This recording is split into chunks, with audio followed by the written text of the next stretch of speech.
What's going on, everyone? It's Jeremy with JMed's Brick Clicks. Got another custom tractor design that I got finished. We have a tracked Lamborghini tractor. Goes with our other wheeled Lamborghini tractor. Oh yeah, and the other Lamborghini tractor, which is, I think, the current color scheme at least. So I got a couple of the stickers from the Speed Champs. Got it on there. I need to get some more of them to maybe put on the front grille or on the front hood. Anyway, there's our first one. That's gonna be our only look at this one, because I've shown it in the past with our little front weights. So we're gonna look at these other two. Now, I looked at this one in the past, just recently in a video, looking at the fenders, the way I've done that, and then the engine block. I think I'm gonna probably end up making some instructions for this to put on reBrickable.com. Just got to get around to it. But yeah, I'm really happy with this design. What do you guys think?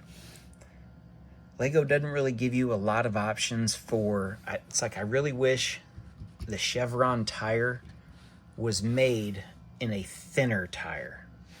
Like, see, I'm using those for the back of that tractor.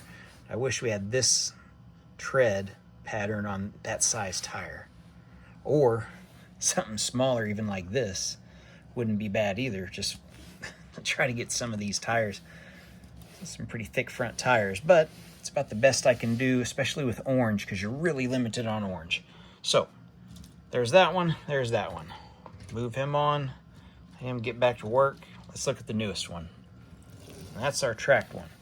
Now, one thing we're limited on are these gears that I'm using, because in this dark azure color, they only come in one size, and it's this size. So while I would love to have it be maybe the size of those steering wheels that I use right there for basically like a wheel weight design on that tractor, I'd love it for it to be bigger, because the actual design has blue, which I'm going to try to throw up some pictures right here and throughout the video, especially at the very end, a couple of them reference pictures that I've used. I'm kind of limited on size. Now, I might make it longer. You see the nose on that, the engine block is just a lot longer, so that is a possibility to do that, but I don't know. I think I might make the instructions for this too and put it on reBrickable. One thing I've learned with doing the PDF doing PDF instructions and creating them in the studio program, tracks are hard. Tracks are not easy to do. Now, I made PDF instructions for my old vintage dozer. I did a video on this. I think I made this like four years ago, and yeah, but I did the PDF instructions just a couple months ago, and yeah, they're hard. I'm trying to line up all those links and then trying to be sure the links are correct. So I did learn a lot, so I think I'm competent enough to try this, but just as a reference, that's my very first and only time that I've done PDF instructions, was on this little bulldozer. So this one rolls a lot smoother, and I think it's just because of the gears. And once I put this on the ground, yeah, it rolls perfectly fine. And just for proof, there you go. Perfectly fine with any friction under it. Okay, so my goal is to try to at least show you how I built it somewhat. That way, if you want to build it, you get some kind of idea.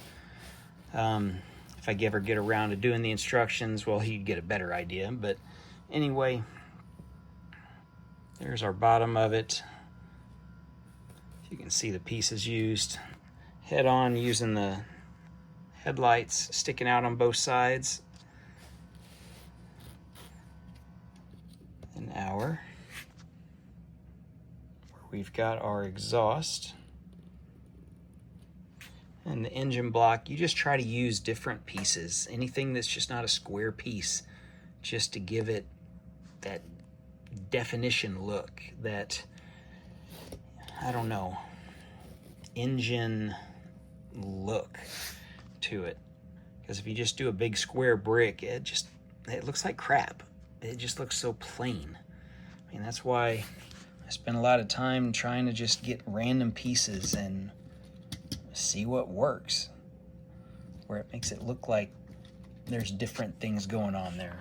So that's what I did with this. You can see we've got 1x4 panels, and it's kind of just the safety thing over the top of the treads. And we've got to step up here, step on the tread or that, just to make that work. I know it's not it's not a big tractor, it's not a complicated tractor, but for the artwork, or not the artwork, for the reference material, yeah, it works out fine.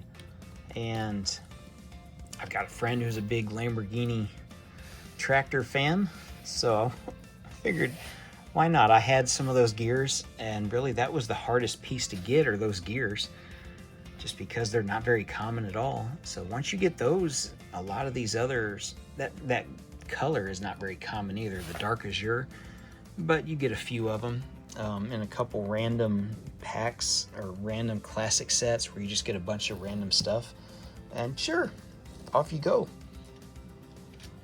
There's the back of that one. Back of that one. All we've got's a tow hitch on this. No 3-point lift like I usually do on a lot of my tractors.